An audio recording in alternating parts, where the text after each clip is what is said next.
Iguodala to Curry, back to Iguodala, up for the layup. Oh, blocked by James. Curry, one-on-one, Irving puts it up. It's good. Kyrie Irving from downtown. The three, steps back, crossover, puts up a three. Rebound James. Second. It's over. It's over. Cleveland is a city of champions once again. The Cavaliers are NBA champions. Cleveland! This is for you! What a game! What a night! What an awesome, fantastic, unbelievable game in MSG as the Cleveland Cavaliers advance to 4-0 with a 110-104 victory over the New York Knicks. Skylar, holy crap, was that a fun game? That was awesome. That was so fun. I'm a believer. I'm a 82-0, believer, man. We're on an 82-0 pace. Yeah, and hey, we hit a prop bet tonight. Yeah, we did. I'm not gonna point it out, but when you and Kevin are 0-2 on prop bets, and Tim's 2-0. So hey, as long as the team keeps winning. As long as the team keeps winning, that's right. It's like what we said before we got on the air. But dude, okay, there is so much to unpack in this game. At one point in the third quarter, at the end of the third quarter, pretty close, they're down 11. Like it looks like down 11 on the road at MSG. That's really hard to come back and win. You know, the crowd does not care. They just want you to lose. And those boys put it together and put it together. I mean, they're starting hitting these shots. They're playing really good defense. They're locked in. Man, whatever Atkinson said at halftime changed this game. What did he say in that last time out in the third quarter? That changed everything. Like the first half, just kind of fledgling around, still in it, but not getting any kind of momentum. That completely changed in the second half. I mean, they prevented them from crashing the glass. They prevented them from getting these open distance shots, and then got their own shots falling. Darius Garland. Second half. Woo! Darius Garland. All right. Let's start there. 34 points tonight. 34 points. Was incredible. All right. So Sydney asked, the prop bet was Donovan Mitchell over 29.5 points and assists, and he hit it on the last two foul shots of the game. So thank you, Kat. We may have been sweating, but we hit. All right. So Darius Garland tonight, 34 points, 3 rebounds, 3 assists, 2 steals, 12 of 19 on the floor, 5 of 8 from 3, 5 of 5 from the line. And I know he did miss in the fourth quarter, but it didn't feel like it. It didn't feel like he had a missed shot in the fourth quarter. He was great, man. He was so good. I think when people were questioning the Cavaliers in the sense in this offseason of, well, why didn't they improve the team? I really think that a lot of it was, hey, we're going to have a healthy Darius Garland. And we'll get to Mobley, we'll get to Allen, we'll get to Mitchell. We'll talk. I mean, everybody deserves some sort of credit tonight for this game. Dean Wade was really good defensively. He's guarding Brunson in stretches of the game. Yeah. But when the Cavaliers have a night where Darius Garland and Evan Mobley are super aggressive, they're not going to get beat most of those nights. They're pretty hard to beat on those nights because Mitchell and Allen, they're just going to, they can roll into a double-double easily, right? They're those kind of players. Yeah. But when Garland and and Mobley are just attacking, it's going to be hard to beat the Cavaliers when all those guys are clicking. I mean, that was tonight. Like, I couldn't tell you a single person that contributed a positive effect to the way that the core four did. Yeah. You know, Jared Allen with an easy 15-15 double-double, which is crazy. You mentioned Mobley with 8 rebounds, 17 points, but I mean, he was running through Cat like a brick wall. He was not scared of these guys. He was not timid. He was aggressive in that. That OP cut from Garland was woo. And the other guys did contribute. I don't want to sound like they didn't, but tonight was about the core four. Yeah.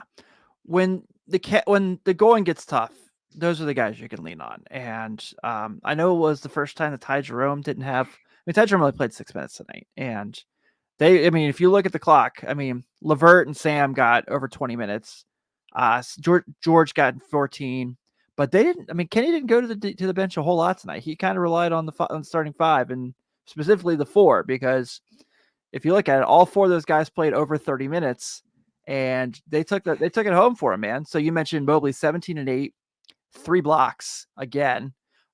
Hit his only 3-point shot. He's got to shoot more threes, but I'm not complaining. I'm not saying like this differentiates him, because he's hitting them. I mean, he's only shooting 1, 2, or 2 a game, but he's hitting them. City points out George was good, 5 points and 4 rebounds, but little things he did, right? Guarded well, kind of matched up against Josh Hart quite a bit, and I feel like Josh Hart just took a beating tonight. I mean, he still came out with a double-double.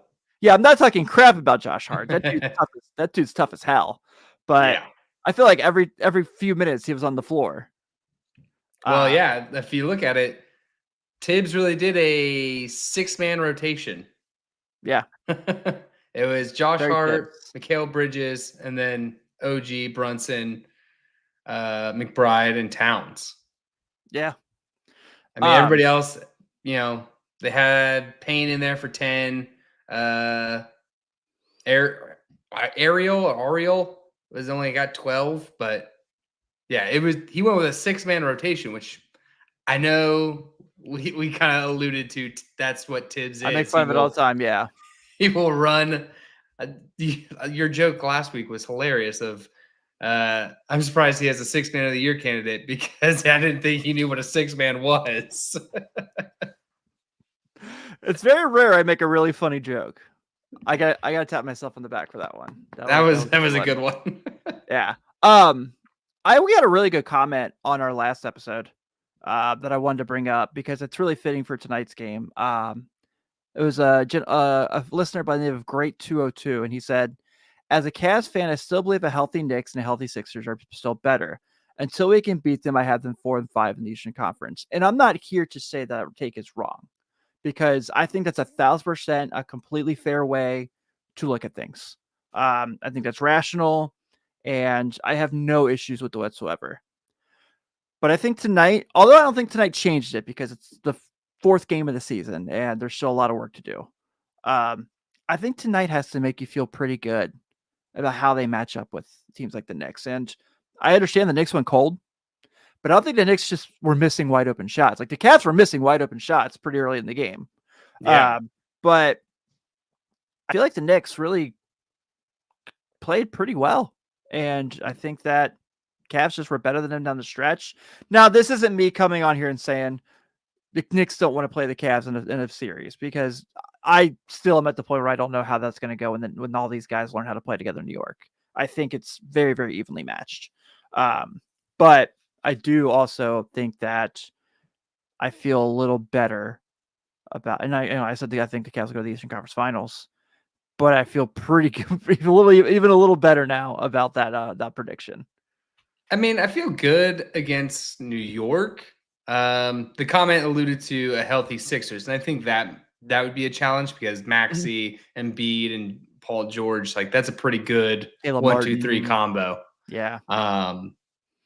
But yeah, I mean, health is part of the game. We saw it last year with Cleveland, missing Donovan Mitchell there at the end. It's part of an NBA season. Yeah, for sure. But I want to make sure we give a shout out to that, because that's an awesome comment, and thank you for commenting. Yeah. As we said, as we're trying to get this up off ground, it's really nice that we're getting the support we are. It's definitely appreciated. So did we not talk enough about Garland? Because I feel like we just kind of were like, yeah, he was really good. Okay, next thing, because I feel like we're not being fair to him. But I feel like there's so much, just the shots he was making down the stretch and the way he was scoring. He hit that one really deep 3 that put him up 2 when it was 89-87. And he hits that one shot, and I can't remember the exact point of the game, but I think you might know what I'm talking about. He hits the basket, and just looks like unfazed, just walks right up to the ball when it's being inbounded, just hits the shot and walks. And it's like, that's swagger. That's DG is back, and he's ready to bring it. I mean, not only were his shots falling at the end, he still got 2 steals and 2 blocks. Like, he's still getting it done on the other end of the floor, and he had a huge block late in the stretch, where even the announcers were like, well, did Dean Wade block that? Did Garland block it? And so I mean, I think we're getting our swagger back with Garland. Just the shots were coming. I thought we hit a little lull there in the second quarter. Not just Garland, but as a team, where it felt like they were taking rush shots. It felt like they were not doing what we saw in the first few games. We're finding the open man, making extra passes, and just having their free-flowing offense. So it was good to see them make that halftime adjustment away from contested shots and hero ball. Yeah, for sure. I agree, man. And I think with him, just the fact that he didn't settle for anything. Yeah, he had threes, but he made sure that he found his spots and he made sure that he attacked. And that's what I was kind of alluding to earlier, is when he jumps into like situations like that and he's like really aggressive and he's physical and he does not fear who's in front of him. He's so good. He's super underrated ball handler. I've talked about that a little bit early in the season, we're in the fourth game. But just the fact that he can kind of take over a game again is huge for this team. And there's going to be nights, and we saw it early in the year where, the first couple of games where Mitchell is going to have those nights where doesn't have things going. We'll get to Mitchell here in a second. But this was a statement for Darius Garland. This was last year was a fluke. I'm here, and you guys are going to have to deal with me now. And he's got one of the best floaters in the game, by the way. Oh my God. Like, yeah, dude. Every time he gets around his defender and just kind of floats it up there, it's an automatic bucket, it seems like. Yeah. This is Sydney's comment. I really like it. If our defense is for real like it has been in the Atkinson offense, hard to see how we lose aside from a cold night. Yeah. I still think right now the Celtics are a better team. But it's going to be really tough to beat. You look at Orlando tonight, who the Cavs play on Friday. Paolo was absolutely incredible, and they barely won. Bananas. You're not going to really. You can beat the Cavs for sure, especially in Cleveland. But there's going to be. It's going to take like 2 or 3 guys to kind of have not 40-point games by any means, but it can't just be Paolo running up there by himself. It's gonna take a lot. It's gonna take some of your best nights in those circumstances. So I don't really see what the game plan is to beat these guys. And I'm not just drinking the Kool-Aid from 4-0. I'm just thinking basketball strategy wise. You can't rely on them to shoot threes, to shoot them out of a game because they have enough good shooters. You can't play a pack line defense because they'll shoot. You can't guard the perimeter all night because they're 2 big men in the paint, and you're going to have to shoot pretty damn good to get them out of their position on defense. They're tough, man. They're a good team. And we knew that obviously, but I feel like you and I were pretty big on the over 48.5, and I still feel like maybe I didn't realize how good this team was, and I said they'd win 50 games. Yeah, I think there were some kinks in the armor here from the Knicks game. If you can crash the glass on them, because we saw that was really the first half, is the Knicks were really good at just crashing the glass. Not Karl Anthony Towns, just everybody else. Josh Hart got a double-double because he was crashing the glass so much harder. Man. I love Josh Hart. So I think you can crash if you crash the glass on them, but as we saw, this team can adjust in game. And that's what I think makes them difficult. Is because they don't sit in the game plan all game, even though it's not working, and just kind of, it'll come when it comes, or trust the process. They are, they want to win all of the games. Yeah, sorry. So if you're watching live, my hat was way too tight. I was getting a headache, so I had to take it off. So you're getting some wild hair. I'm very overdue for a trip to the barbershop. Uh, yeah, you're right, man. When you kind of have that situation like that where you're gonna have to out rebound them in most some nights, and that's very much not easy to do with those two. Exactly. And so the Knicks, yeah, that's what they do. They're very tough. It's a Tibbs team. And they brought it. Cleveland just was better down the stretch. Now, is that going to happen every time they play them? Probably not. But that was something where the takeaway is this is going to be like, this is the team they kind of worry about for the future this year. And I'm excited, man. So we talked about Garland. Should we just do our usual Jared Allen rules thing? Well, before we get there, we've seen that this team is very perimeter shooting, very perimeter happy. Yeah. Imagine how good it's going to be when Max Strus comes back. Yeah, that's the thing I keep thinking about. So Boobie Gibson did the pregame show tonight. Yeah, but I thought he was really good. He's really good. Yeah, and he talked a lot about just kind of playing through the offense, and I thought his points were really, really valid. And you kind of saw them tonight. It kind of feels like that was like the exact game plan they rolled with. It was awesome. Yeah, City, how excited to be able to see them in person on Wednesday. I'm stoked, especially if the Lakers win tonight, which I'm going to get to that later. We'll do that then. And the Lakers are up 13 right now in the first quarter. So if both teams going undefeated, that game is going to rule. And I'm going to be it is. This new show, man, I'm so used to like my other shows, I can kind of get away with cursing a little bit. And I'm like, it's going to be awesome. It's going to be, yeah. Man, you're absolutely right, though. Let's talk a little bit about, we'll kind of go through the core four since they kind of led the way tonight, just kind of things that jumped out. Jared Allen.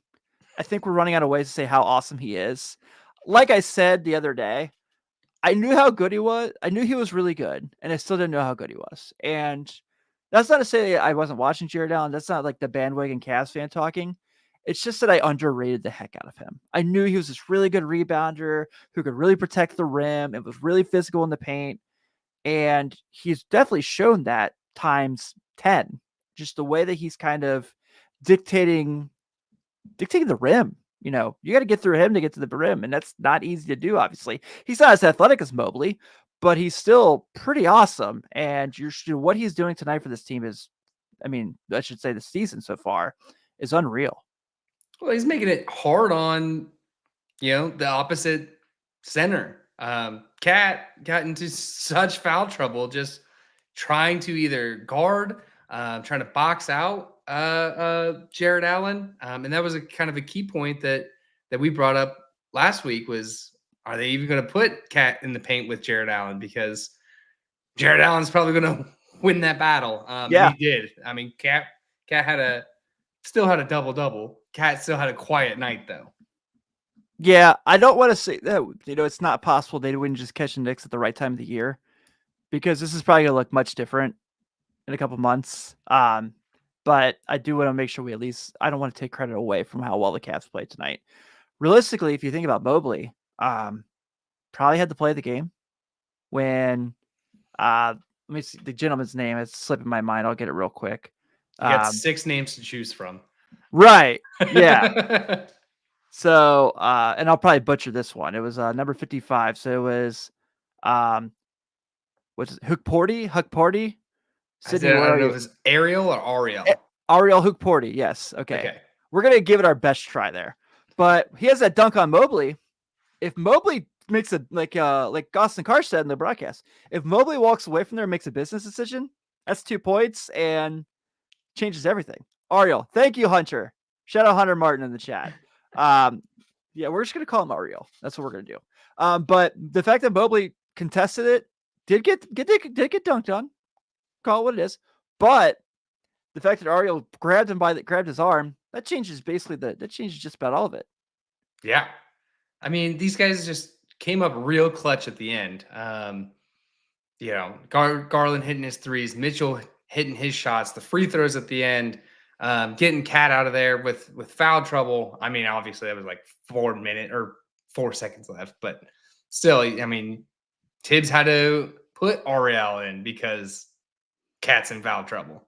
That kid's good though. I like him. You can't tell from the stat sheet tonight, and that's when you think it's a good Cavs team. Yeah. Mobley.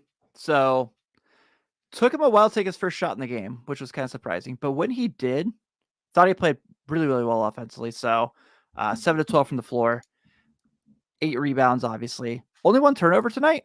So I thought that was really good. Thing about him that was just, obviously the 3 blocks. We know what he is as a shot blocker. So, all right. I know you have the stat sheet in front of you. But if you didn't, would you have guessed Darius Garland would be second on the team in block shots in a game?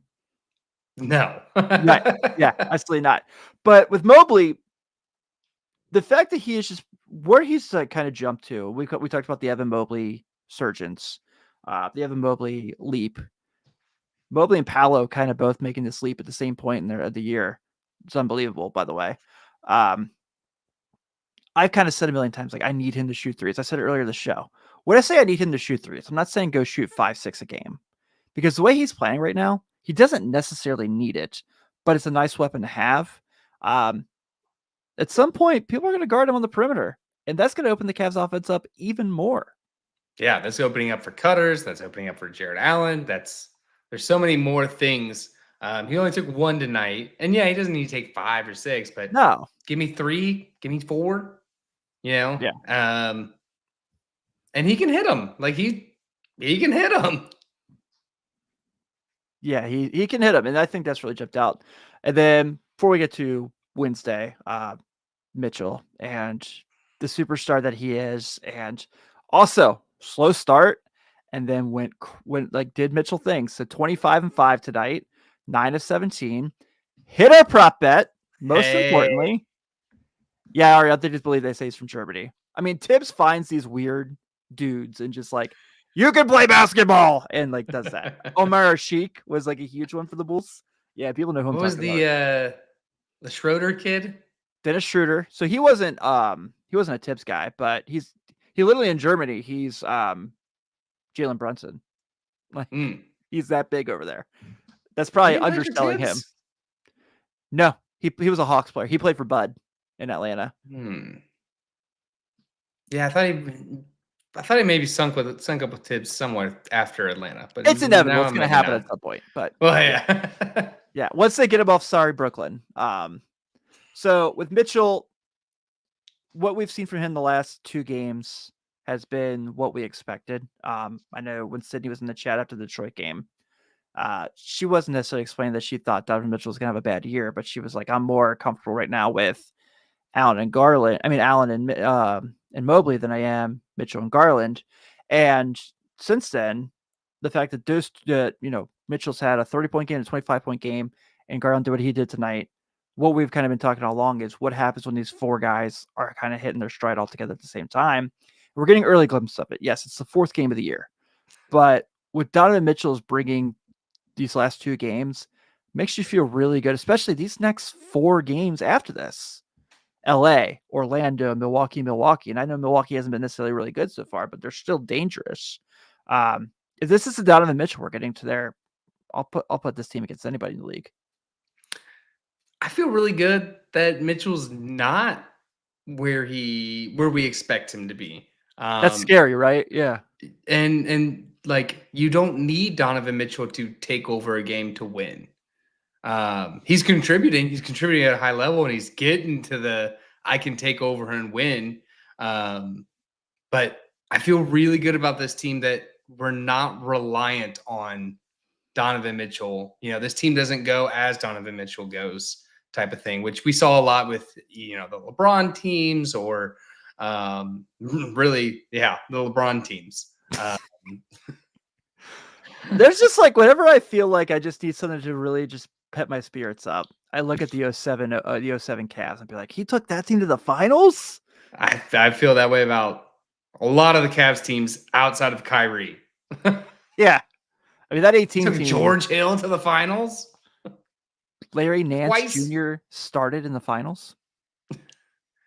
I heard some I rumblings love on Larry Nance X Jr. that they're thinking about bringing him back. I so would. I absolutely would in a heartbeat. He still lives in Cleveland. Does he So really? yeah, he loves it there. He was on the Hoop Collective this summer. They did a live show at St. Vincent St. Mary's. Oh, nice. And Larry Nance was there, and he was talking about. He's like, "Yeah, I love it here." He's like, "I stay here in the off season." He told really fun stories about that team and when they went to the finals. So it was awesome. I really enjoyed it. So all right, let's get to it, man. So Wednesday, obviously, big game at the Rock, as they call it, it's the Q, against the Los Angeles Lakers, who anything can happen in a 4-quarter game. The Lakers, especially specifically, can mention that. Right now, they're up 14 points with 2 minutes to go in the first quarter at Phoenix. We'll see how that game shakes out. But if things stand the way they do tonight, yes, Sydney, we are very well aware of Larry Nance, the legend, jersey hanging in the rafters. He's the man. I think is he still in the area? Yeah, I knew Senior lived out here. I didn't know if Junior lived out here. Yeah. So before we get to discussing the matchup, I feel like this show specifically, I mean, if you look at our name, it's obviously an homage to LeBron and that team and the finals winners and what that team means to us. That's my favorite finals of all time. I think that's the most important NBA finals of all time.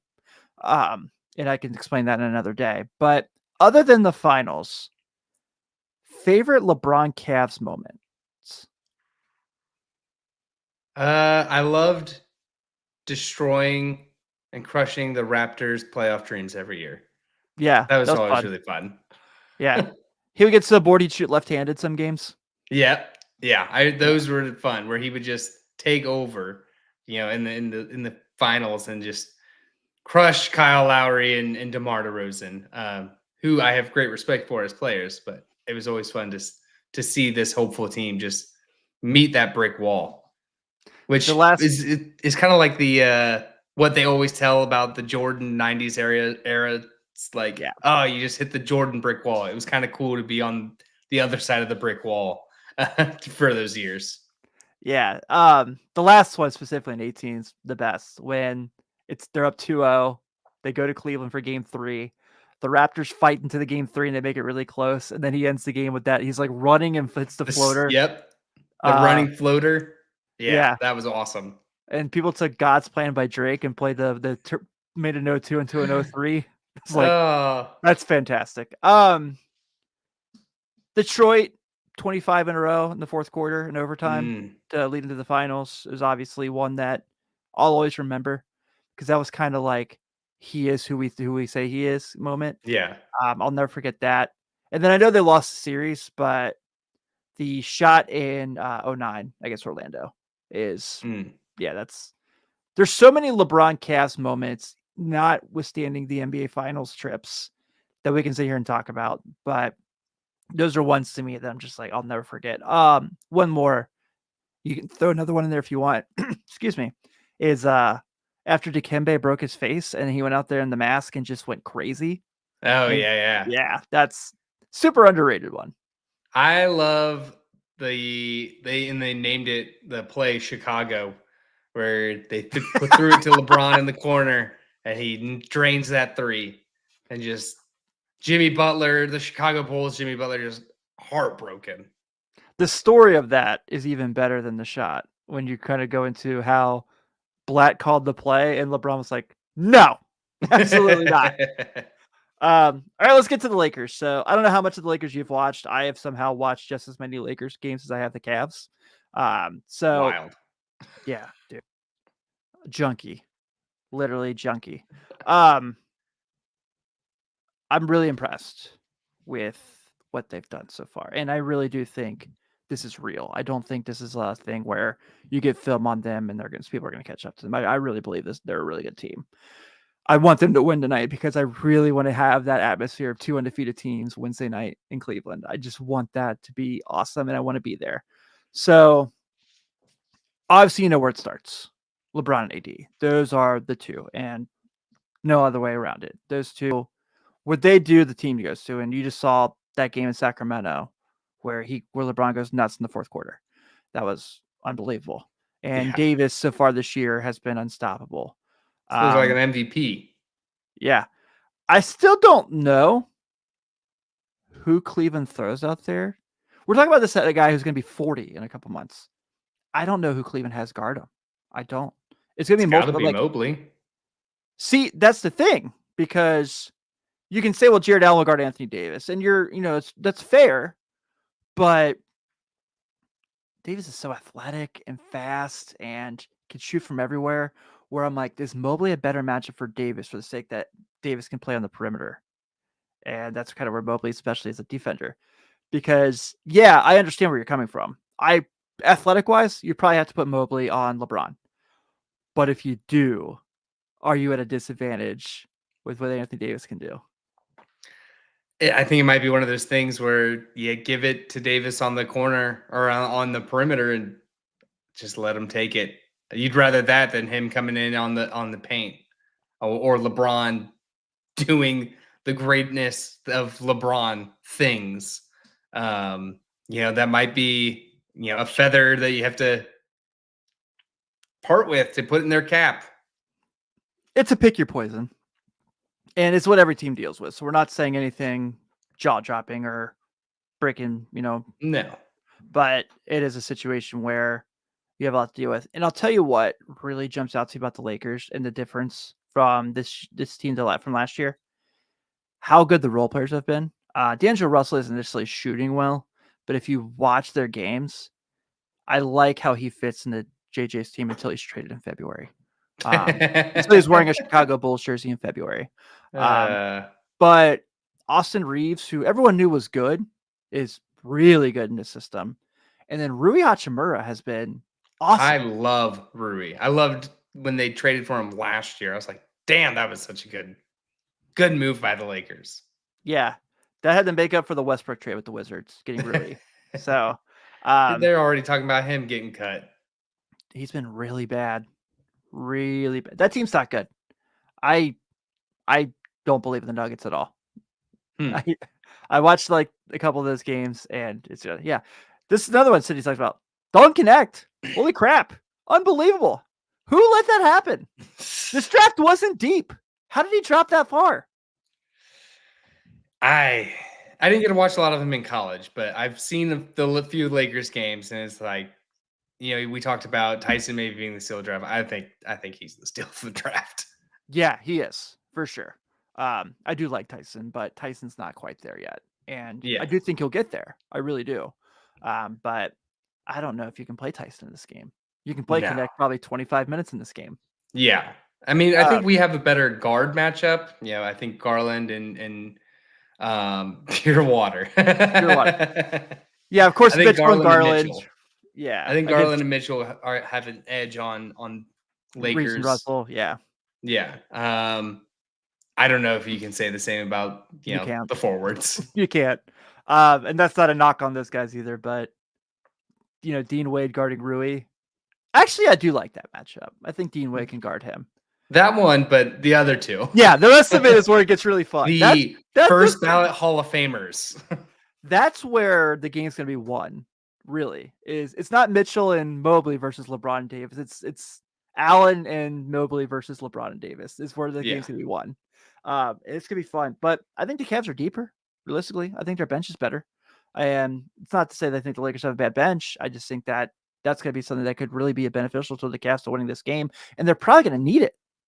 Yeah. This might be a game you have to play. Like we've joked about it a couple times. This might be a Tristan Thompson goes in there, gets a couple fouls game, because you're going to need all the fouls you can get against the Lakers. They're physical. I think they attack. Yeah. How do you think Bronny is going to play again? Because he'll probably match up against Isaac Okoro. I think that they will put him in the game if it's a situation where, because they're in Cleveland. I think they're going to want to get that moment again. But I don't think it's anything where he's going to factor into the game plan. We're talking about 3 minutes. I don't think he played that bad in Minnesota. I just think that, that shot was really nice. It looked like it was going in. But that's neither here nor there. I don't know if he'll play. No? I just think that he'll get in for the moment. They'll check in. I don't know if they'll do the father and son thing again, but he's from Cleveland. He's the son of the greatest basketball player to ever live. And Whoa, coming from a Bulls fan. Woo! former Bulls fan. Oh, there you go. Yeah, former Bulls fan. I can't root for more teams that don't want to win, Skylar. I got enough of those in my life. So same. yeah. So I don't know. I feel like I'm just kind of talking in circles, but it's gonna be awesome. I'm so happy I'm gonna be there. Dude, it's gonna be a freaking banger. And it's the first celebration of Hunter, I did see the Bulls won tonight in Memphis. Their pace is actually really good. The Bulls have actually looked really good. I just don't buy it. I don't think Are you it's gonna last swaying long. back? No. I always want them to do well. It's not like I'm just not gonna be attached to them anymore. I feel like this is what people say about like exes. Like, I want the best for them. I do want the best for them, but the Cavs put cash in our pockets now, so Can't complain about that. yeah. So that's where my loyalty lies. Yeah, Sydney, best pace in the league there for sure. But all right, man. Like I said, we don't make picks, we don't do predictions for the games, but how do the Cavs win on Wednesday? I think the best way that they win is that you clog up passing lanes to make it difficult for LeBron to facilitate, and you eat glass and you keep Davis off boards. Far easier said than done, but yes. I always wonder if it's just like let them do what they do and just don't let D'Angelo Russell and Austin Reeves beat you. Yeah, that would hurt. That would hurt a lot. Yeah. Can you imagine like LeBron just has like 21 and 7 and Austin Reeves has 36? That would be cause for concern. That'd be a sad night. And don't foul. You're not even gonna be on Wednesday. Yeah, it's my first off day. So, okay, last thing before we get out of here. I was literally talking about this with my wife during the game. I was like, what jersey do I wear? So here's my options.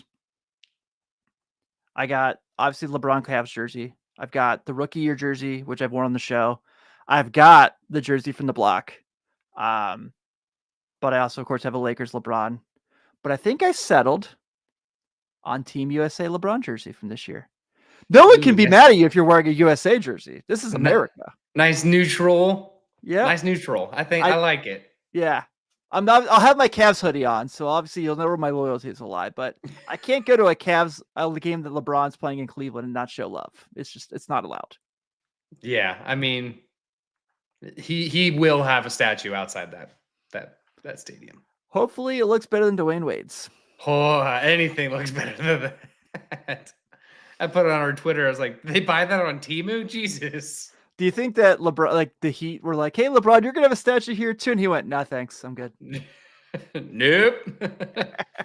All right, we're gonna close this one out. Awesome, fantastic night, a great Cavs win, huge 4-0, man, rolling, such fun, biggest matchup so far, and they pulled it off. So let's enjoy this. Get ready for the Lakers on Wednesday. Gonna be another great game. I hope so, man. I hope so. So Kevin and Skylar will hold it down on Wednesday for you while I am at the game. I don't know if they Cavs win, I might just like pop up on my phone and I'll be sober, so I won't embarrass us too much. But as long as you put some stuff online, share the love. Yeah, absolutely. So on behalf of everyone here, on behalf of Blue Wire, thank you so much for hanging out with us here.